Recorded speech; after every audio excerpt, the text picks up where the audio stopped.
In the past 3 months, there have been at least the same number of car versus train collisions in the News Channel 18 viewing area.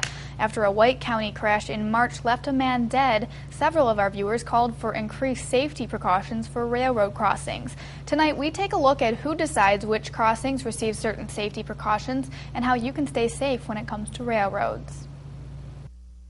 If the crossing is on a local road, it is the responsibility of the county, city, or town that has jurisdiction over that roadway to see that improvements are made to that crossing.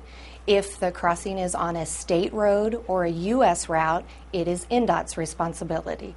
Indiana Department of Transportation spokeswoman Debbie Calder says the railroads can also install safety devices like gates if they think they're necessary. She says the railroad would then be responsible for the maintenance of any of those devices. She says cities and counties are responsible for their own crossing safety devices as well, but state help is available. But it's the Rail Grade Crossing Fund, and that's roughly the state appropriates about $500,000 into that fund each year. And if a community wants to make some safety improvements, they can apply through INDOT to possibly get some money to help make those improvements at an intersection. News Channel 18 viewers questioned whether improvements like safety gates would have prevented this March White County accident where a collision with a train ultimately killed a tree trimming service worker. Calder says the state keeps track of all railroad-involved incidents and uses that information to help decide which crossings receive federal funds for improvements. Certain factors that they look at on those crossings are they look at the number of trains that are going by at that location, the speed of the trains, what is the average daily traffic count at that location.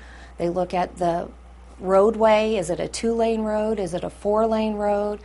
Calder says INDOT administers about $7 million a year through the Federal Railroad Administration to help improve railroad crossings.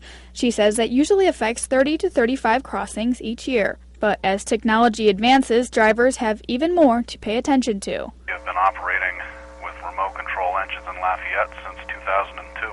There is an employee that is in close proximity to the train that person is controlling.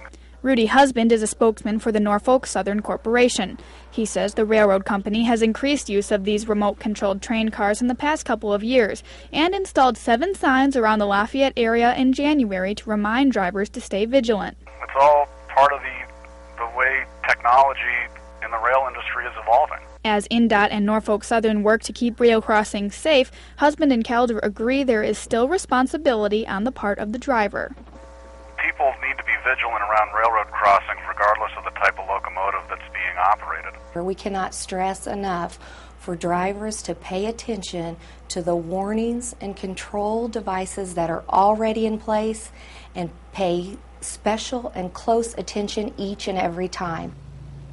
Now, Calder says if there's a railroad crossing you're concerned about, you can contact INDOT or your county or city to tell them about it.